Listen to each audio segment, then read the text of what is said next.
Noong isang araw, tubak sa akin ang aking lola. Nayak siya. Sabi niya, anak, bawas na naman ang pensyon ko na yung buwan. Hindi ko alam kung bakit at hindi rin siya alam. Kung mayroong kayong lolo o lola na ganito ang sitwasyon ngayon, huwag kayong awalis sa video na ito. Dahil sa susunod na 25 minuto, malalaman niyo ang lahat ng dapat niyong malaman. Magandang araw sa inyong lahat. Para sa MGA bagong watcher dito sa aming channel, kami ay nakatuon sa pagbibigay ng totoo, malinaw at praktikal na impormasyon para sa ating MGA senior citizens at sa kanilang MGA pamilya. Ngayon, Mayon 2026, may isang malaking bagay na nangyayari sa sistemang pensyon ng Pilipinas at marami sa ating may kababayan ang hindi pa nalalaman ito. Ang may taong nagtrabaho ng 20,30 o kahit 40 taon, ang MGA driver ng tricycle, ang MGA guro, ang MGA cashier sa palengke at sa grocery, marami sa kanila ay hindi pa nakakuha ng buong halaga ng pensyong karapat-dapat sa kanila. Bakit? Dahil sa kakulangan ng impormasyon. Dahil walang nagsabi sa kanila ng maliwanag, iyon ang gagawin natin ngayon. Malinaw, diretso, totoo. Pag-usapan natin muna ang kasaysayan para maintindihan natin kung bakit malaki ang pababagong ito. Maraming taon na ang minimum SSS pension ay nanatili sa 2,000 piso bawat buwan, 2,000. Para sa isang taong nagtrabahong buong buhay niya, ang 2,000 piso sa ngayon ay halos hindi makasapat para sa isang linggong apakain.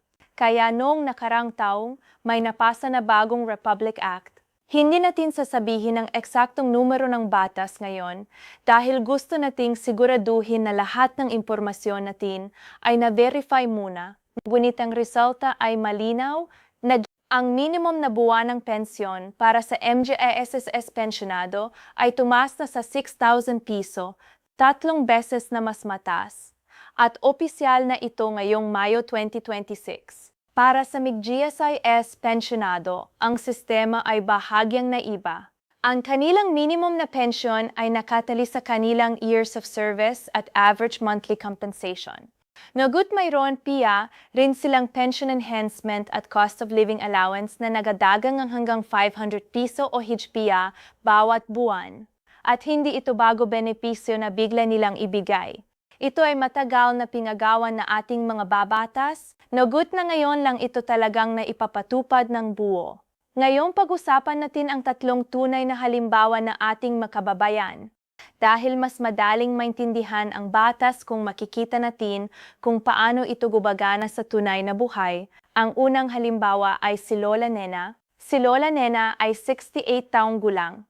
Sa loob ng 22 taon, siya ay nakatrabaho bilang cashier sa isang grocery store. Bawat buwan, ang bahagi na kanyang sahod ay automatic na napupunta sa SS. Hindi siya nagtatanong, hindi niya iyon tinanggal, nagtrabaho siya, nagbayad siya ng kontribusyon at tiwala siyang may alagaan sa kanya kapag huminto na siya sa trabaho. 5 taon nang nakalipas nang siya ay mag-retire.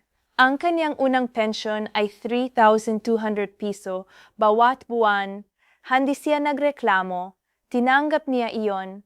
Ngunit na ngayong Mayo 2026, dahil sa bagong batas, ang kanyang pension ay automatikong naging 6,000 piso. Kahit hindi siya nagsabi ng kahit ano, kahit hindi siya pumunta sa opisina, automatiko. Kalkulasyon, ang dagdag niya bawat buwan ay 2,00 piso. Sa isang taon, iyan ay 3,600 piso. Para sa isang lola ng pangunahing gastusin ay gamot at pagkain, ang 33,600 piso sa isang taon ay napakalaking bagay. Ang ikalawang halimbawa ay si Tatay Erning. Si Tatay Erning ay 71 taong gulang. Sa loob ng 30 taon, siya ay nagturo sa isang pampublikong elementrya sa probinsya. Ang kanyang buhay ay simple, ngunit ang kanyang kontribusyon sa lipunan ay hindi simple. Bilang GSES pensionado, ang kanyang basic monthly pension ay 14,500 piso. Ngunit bukod diyan, may pension enhancement siya ng 1,200 piso bawat buwan dahil sa kanyang matagal na serbisyo. At may cost of living allowance PA siyang 500 piso, kabuang bawat buwang, 16,200 piso. At sa katapusan ng taon, ang kayang 13th month pension ay 14,500 piso PA. Para sa isang guro na gatayo ng buhay ng dandang estudyante, ito ay isang bagay na siya ay karapat-dapat. Ang ikatlong halimbawa ay si Lolo Carding. Ang kwento ni Lolo Carding ay medyo naiba. Siya ay 65 taong gulang. Kakatapos lang niyang mag-retire na yung Enero 2026. Sa loob ng 15 taon, siya ay nagmamaneho ng tricycle at nagbabayad ng SSS contribution bilang self-employed member. Dahil hindi masyadong matagal ang kayang contribution period, ang kayang computed pension batay sa formula ay 4,200 piso lamang.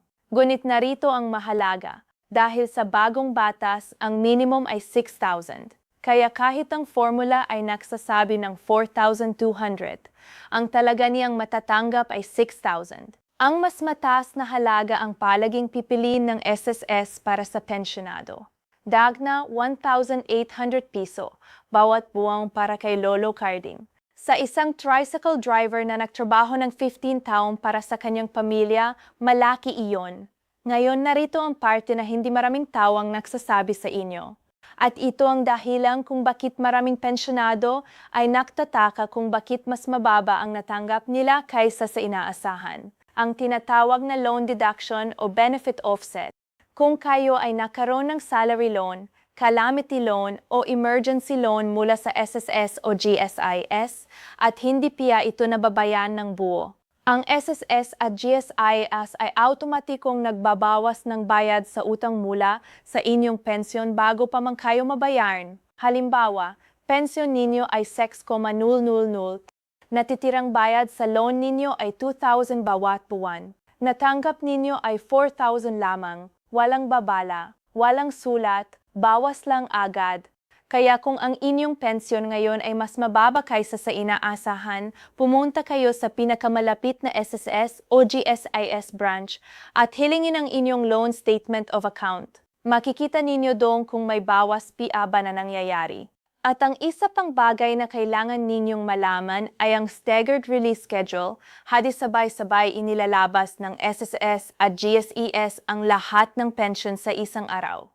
Para sa Mayo 2026, ang schedule ay ganito. Kung ang huling digit ng inyong SSS o GSES number ay 102, ang inyong pension ay inilalabas sa pagitan ng ika-1 at ika-5 ng buwan. Digit 3 o 4, ika-10. Digit 5 o 6, ika-11 hanggang ika-15. Digit 7 o 8, ika-16 hanggang ika-20. Digit 9 o 0, ika-21 hanggang ika-25. Kaya bago kayo pumunta sa bangko o sa ATM, tingnan muna ang inyong SSS o GSES number. Huwag nang maaksaya ng oras at lakas kung hindi piya ang ara ninyo. Ngayon gusto kong pag-usapan natin ang isa pang bagay na mahalaga. At ito ay medyo seryoso. Napakaraming scammer ngayon ang naktutugon sa paktas ng pensyon. Kung tatawagan kayo ng isang tao at sasabihin kailangan ninyong magbayad ng processing fee para matanggap ang inyong dakdak na benepisyo, iyan ay scam, itigil ang tawad.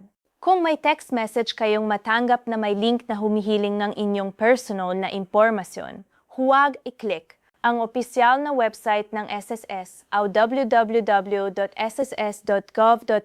lamang. Ang GSIS ay www.gses.gov.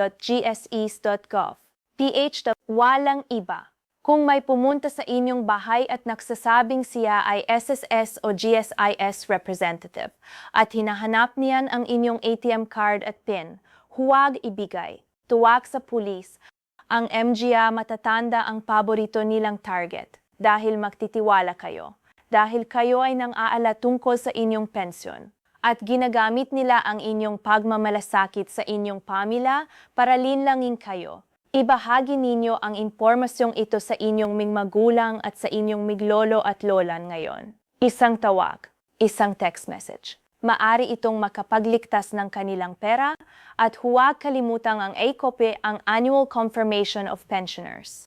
Ito ay isang simpleng proseso kung saan kailangan ninyong patunayan bawat taon na kayo ay buhay at nagpapatuloy na tumatanggap ng pensyon. Kung hindi ninyo ito gagawin sa loob ng itinakdang panahon, maaring mapigilan ang inyong pensyon. Para sa MGI ipinanganak sa Enero hanggang Hunyo, ang deadline ay Hunyo 30, 2026. Para sa MGI ipinanganak sa Hulyo hanggang Disyembre, ang deadline ay Disyembre 31, 2026. Maaari kayong mang-akop sa pinakamalapit na SSS o GSIS branch sa pamamagitan ng MySS app o sa MGA designated na bayad centers. Isang araw lang ang kailangan ninyo. Huwag hayang mawala ang inyong pensyon dahil sa isang simpleng hakbang na ito. Nga lolo at lola, gusto ko lang sabihin ito ng diretso. Ang pensyong ito ay hindi regalo ng gobyerno. Ito ay pera ninyo. Bawat sentimo ng kontribusyon na inyong ibinayad ng MGA taon, ito ay pera ninyo na. Kaya huwag mahiyang i-claim ang lahat ng karapat-dapat sa inyo. Ang 6,000 buwan ng pensyon, ang pension enhancement, ang 13th month, ang cost of living allowance. Lahat ito ay para sa inyo. Ngunit kailangan ninyong gugawa ng tatlong bagay na ngayon. Una, suriin ang inyong SSS o GSIS number para malaman ang inyong release date na ngayong Mayo. Pangalawa, pumunta sa pinakamalapit na SSS o GSIS branch at tingnan kung may natitirang loan deduction ba na nangyayari sa inyong account. Pangatlo, i-check kung kayo ay nakapag-akop na para ngayong taon. Kung hindi piya, gawin ito bago lumampas ang deadline. Para sa MGA pamilya na nanonood na ngayon, ito ang inyong responsibilidad. Ibahagi ang video na ito sa inyong mga gulang, tulungan silang gawin ang tatlong hakbang na iyon. Hindi kailangan ng magarbong sistema, hindi kailangan ng abogado, kailangan lang ng tamang impormasyon at ng isang tao sa pamilya na handang tumulong. Salamat sa inyong panonood na ngayon. Ingatan ninyo ang inyong sarili at ang inyong pamilya. At huwag kayang magnakaw kahit sino ang pera na inyong pinahirapan sa buong buhay ninyo.